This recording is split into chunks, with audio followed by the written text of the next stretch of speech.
Today on Aqua Kids.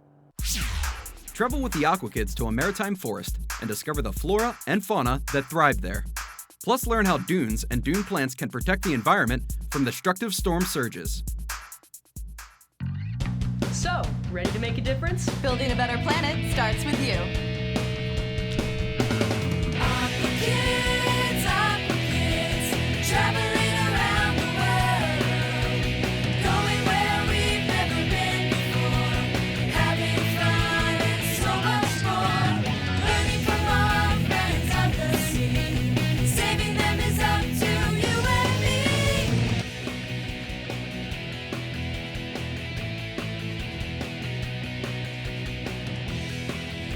Aqua Kids. Hey everyone at home, and welcome back. To another great episode of Aqua Kids. I'm Drew. And I'm Katie. Today we're headed to two different locations, the Maritime Forest and the Sand Dunes. All right, Drew, how do both of those ecosystems relate to each other at all? Well, you'll know by the end of the show. Well, what are we waiting for then? Let's get started. So Dr. Louise, what are we doing today? We're going to go on a tour of the Maritime Forest. What's that? Well, you're kind of in it. It's a unique ecosystem that's only found really close to the New Jersey shore. It's not across the shorelines of North America. But this little bit here is one of the last remnants that's left behind. All up and down the shore, people have built their houses in this habitat because it's such a lovely place to be with the view. And instead of having this wonderful ecosystem with these trees and plants that only grow really close to the ocean, we have boardwalks and shops, and everybody loves that, but it's not so good for the animals and plants that live here. So this is one of the very last fragments of this unique ecosystem. So I'm guessing maritime forests are very important to this ecosystem. Absolutely. If you listen, you can hear all the birds singing in the branches. That's because there's lots of lovely berries for them to eat and places for them to hide and build their nests. And if you were to look on the ground, you'd find all sorts of mammals like foxes and rabbits and raccoons. So not only is it important to the animals, but it's also important to us too? Absolutely. This forest helps to protect the homes and the properties behind it. All of these trees, when the storms come in, they catch the waves and the waves hit the trees and the energy comes out of the waves so that by the time it gets behind the forest, basically the homes are protected. Come, let me show you something here. This is an American holly tree. This is one of the trees that I was telling you about that's so important in this ecosystem. This is another of those evergreen trees, and it has a wonderful berry, but only on the female plants. I don't know if you knew that. Oh. But holly has separate boys and girls. So sometimes when you have a holly tree in your knew garden, that. it never makes a berry. And you sit there and you wait for it to make those Christmas berries, and it never makes them. That means you've got a boy. It'll make lovely flowers and it'll never do anything else. So cool. And then this one, I can see this is a boy. See where all the flowers are up at the top there, but there's no berries on it? So this is a boy holly. That's really interesting.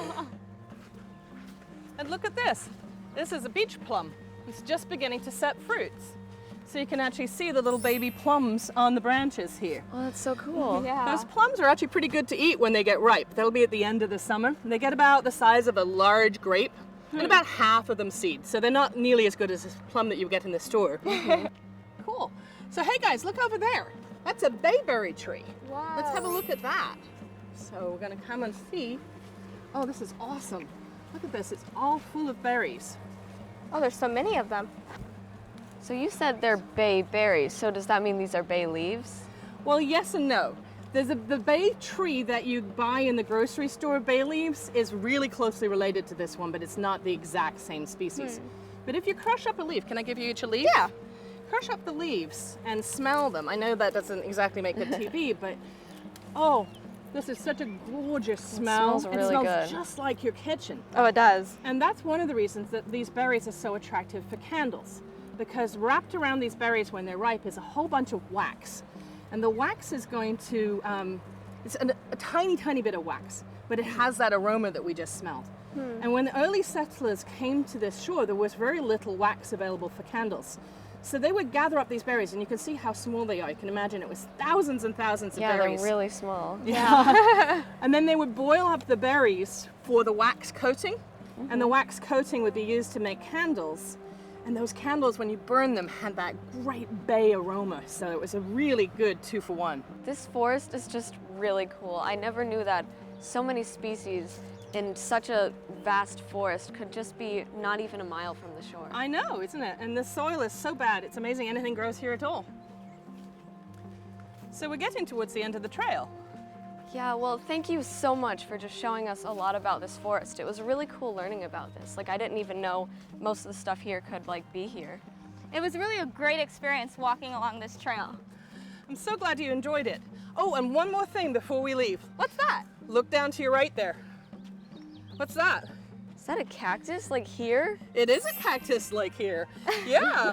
New Jersey has its own cacti. I know people tend to think about New Jersey as not having the kind of place that a cactus would grow. So you can see that these are actually a favorite of the local bees. If we stand here long enough, the native bees are going to come and they'll drink the nectar out of these and collect the pollen because there's loads of pollen. I'm really glad you enjoyed your tour of this forest. It's an unbelievably important ecosystem and there's so very little of it left. Unfortunately, almost all of the maritime forest that's left in New Jersey, and this is true across the nation, is inside parks like Island Beach State Park. That's why it's so important that we have parks like Island Beach to protect habitats like this, so that people can come and hopefully see what all of the New Jersey shore used to look like before we built all those houses and boardwalks. And I know that people have to have a place to live and a place to go shopping, but what we've lost is just so enormous. It's sort of awe-inspiring to be in that forest. I don't know if you felt it when we were walking along. I did. Yeah. But it almost feels like you've gone into a church or some kind of a meditative space. And when you come here, it's very healing. And I hope that people who see this will actually take some time to come and visit our maritime forest. And then they'll support the parks and make sure that this kind of a habitat is protected in the future. I never even knew there was such a thing as a maritime forest. Yeah, it's such an important part of the ecosystem because not only does it provide habitat for animals, but it also protects our homes and buildings from strong waves. Don't go away. Aqua Kids will be right back. Aqua Kids presents another Aqua Kids Pop Quiz. Dune systems depend on constant change. Invasive plants have upset the ecological balance by inhibiting sand movement, changing soil chemistry, and crowding out native plants. Many invasive plants were first introduced to the dunes for the purpose of stabilizing the shifting sands in the early 1900s. How do dunes benefit the ecosystem? A. Form a natural barrier to the destructive forces of wind and waves. B. Provide habitat for highly specialized plants and animals. Or C. Both A and B. I'll be back with the answer after the break. Did you come up with the answer to how dunes help the ecosystem? The correct answer is C. Both A and B. Dunes form a natural barrier to wind and waves and provide a habitat for plants and animals. Welcome back to Aqua Kids. Let's get out of the maritime forest and check out a different ecosystem, the sand dunes. Let's go. Okay, so as we come down the walkway here, I want to have you take a look at the dune over on your right here. I want you to really look hard and look carefully at what you're seeing. And once you had a moment to really look at that, let's go over on the other side. And let's look at the dune on this side, and let's see what we think is different. So, you see anything different about the dunes on the two sides of the fence? I don't really. Do you? I guess like a different coloration of green. That's right, absolutely. If you look on this side, the grasses are much taller and they're a darker green. That's the American beach grass. And American beach grass, not surprisingly, is native to America. Very good. I gave you that. Also there I see some beach pea, which is actually a native plant even though its scientific name has the word Japan in it. Then there's seaside goldenrod, which is one of the most important plants for the monarch butterflies when they do their migration in the fall. It has a very sugar-rich nectar. So this habitat, with its open spaces and its tall grass, that's what a dune is meant to look like in New Jersey. So if we come over here now and we look at the dune on the other side, you can see in the dune here, this is the Asiatic sand sedge that I was telling you about. You notice how much lower it is and how much more tightly together they're growing? So when we were talking about the sand flying through the air and how the grass traps the sand, what do you think would happen as the sand flies through the air over the Asiatic sand sedge? Go right over it. It's going to go right over it. And what that's going to mean is it's not going to be nearly as good at building a dune that's going to, over time, get higher and higher. What's going to happen over time with this plant growing is the dunes are going to get wider and flatter, which is not so good if you want this dune to protect your house from a flood. So what are you doing about this? Well, that's a really good question. The first thing we're trying to do is to understand how it's spreading. So one of the things we're going to show you today is how we map this plant so that we can find out where it is today, and then we can build a database over time to find out the direction in which it's spreading and how fast. That tells us which way we're going with our war on it. And then we unfortunately do use weed killer, which is, an ecologist, I can't believe I'm telling you this.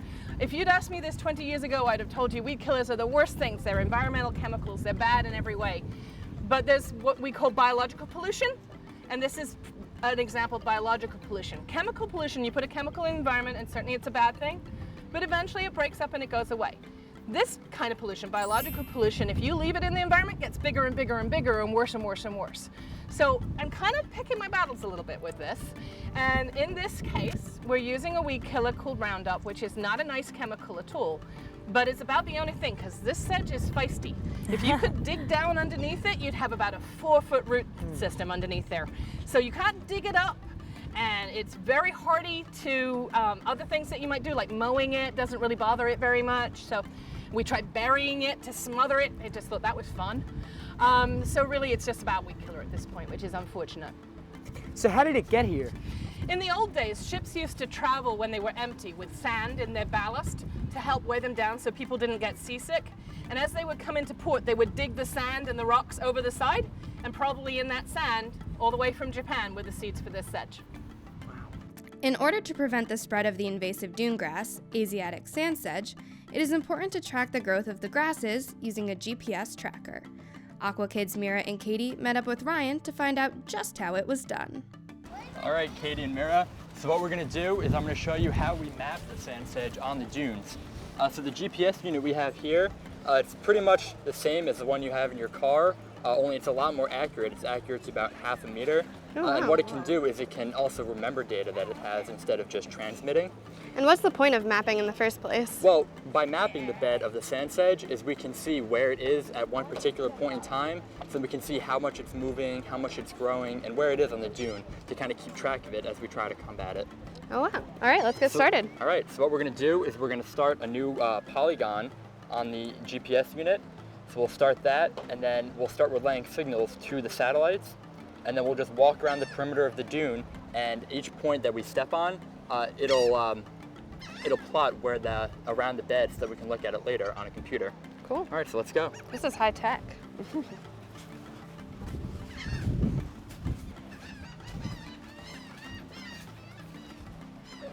So how often do you have to do this? Well, it kind of depends on what we have to map.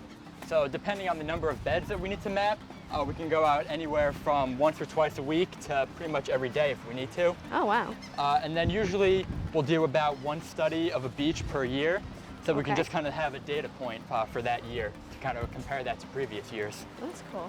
And once you have this information, what do you do with it? Well, a lot of times what me and Tom do is we'll send it over to agencies like Georgian Court University with our mentor, Dr. Wooten, and then she'll in turn send that to organizations such as the National Park Service or anything like that, and then they can use that data to use their own efforts to combat the plant. That's really cool. Looks like we're getting back to where we started. Yep. Now what we're gonna do is we're gonna snap the polygon closed, and that'll be the end of it, and it'll save the bed so we can look at it later on the computer. Cool.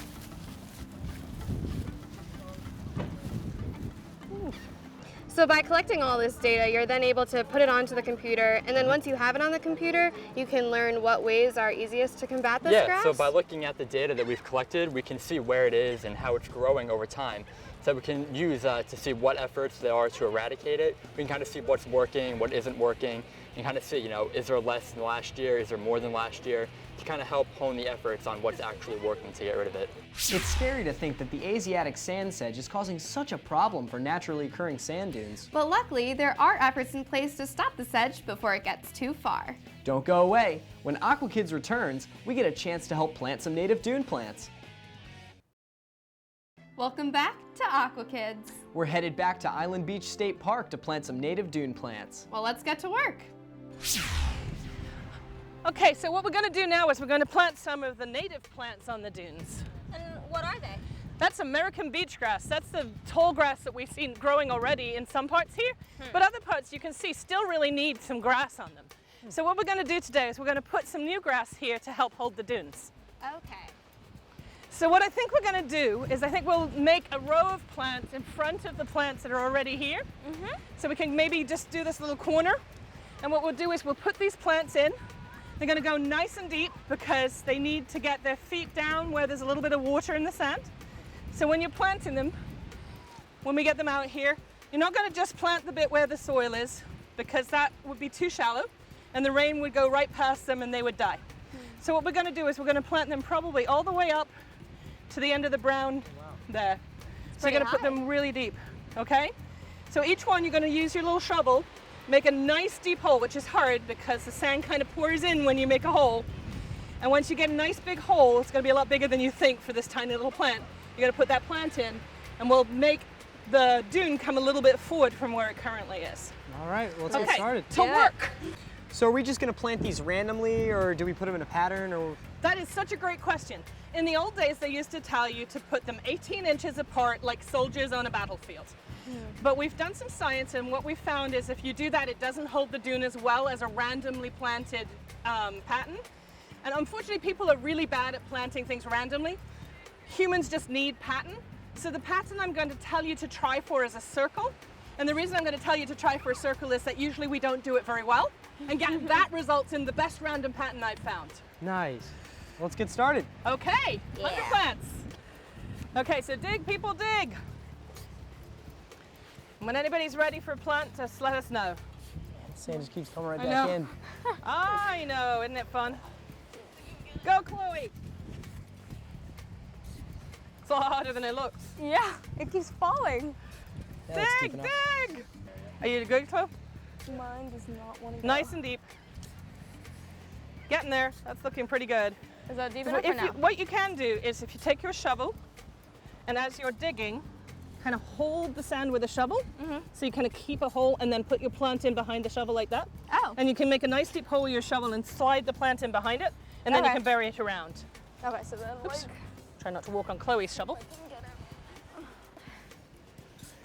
That's it. That looks really good. Come on, Chloe. Chloe, yeah, flip-flops not so much the footwear for this game. One down. Yeah, that's it. So these are very ideal plants. They are absolutely ideal plants. These plants have grown on dunes for millions of years, and they have developed strategies that allow them to live in this crazy environment. You can see how dry it is. Look at that sand as you push it back in there. Right. Very That's not dry. fit substance for any self-respecting plant. But tonight the weather forecast is for a thunderstorm. So hopefully that thunderstorm will come along after we leave and water them in. And that'll be about all they need. If they get a little bit of water in the next couple of days, that'll help them get their roots going, and then they'll be gone. They'll be growing up. What do you do to protect these plants from getting trampled? Well, that's a really good question. Everywhere around us, you're going to see signs that say, please don't walk on the dunes. And in fact, even since we've been here, you've had a couple of the members of the public call out to you, you're not supposed to be on the dunes, which is great. What that says is we've been educating people and they know to not tread on these plants. And the reason for that is this plant has a root that goes under the ground horizontally. And when you crush that root, it actually makes the plant sick. And not just this one plant, but all the plants it's connected to will die.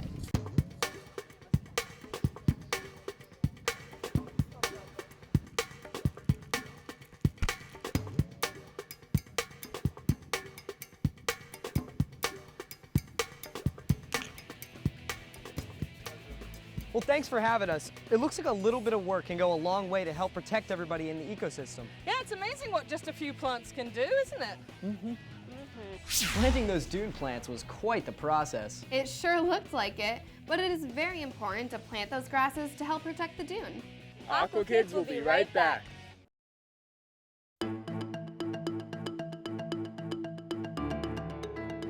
Here's our top story. Why did dunes collapse? It was a scary day on June 12, 2013, when a young boy playing in the sand dunes at Indiana Dunes National Lakeshore was suddenly covered in an avalanche of falling sand, burying him 11 feet under. While the boy turned out to be fine, scientists are scrambling to find out what may have caused the mysterious dune collapse. By using ground-penetrating radar that shoots as far as 75 feet below the dune surface, scientists are able to construct a 3D layout of the land. And what they found was quite interesting. There may be houses underneath where we're standing, said G. William Monahan, one of the 3 lead investigators on the mystery. Dilapidated houses and other items buried over 70 years' time by a rapidly moving sand dune could be responsible for the hole. I'm Katie with Aqua News, keeping you connected to our planet. Now back to Aqua Kids. Well, it looks like that's all the time we have for today's show, but we sure learned a lot. From visiting a maritime forest to planting grasses on a sand dune, we discovered just how important these 2 environments were, not only to animals, but to humans as well. That's right, Drew. Both of these ecosystems function to protect our homes if a storm were to roll in. That's why it's so important to do what we can to protect these environments. We need to remember that everyone can do their part to keep our planet green and blue. And so can you. So visit our website to follow us on our journey. And learn how you can come along with us so together we can keep the world And the water. a great place to play and explore. And we'll see you next time On Aqua Kids.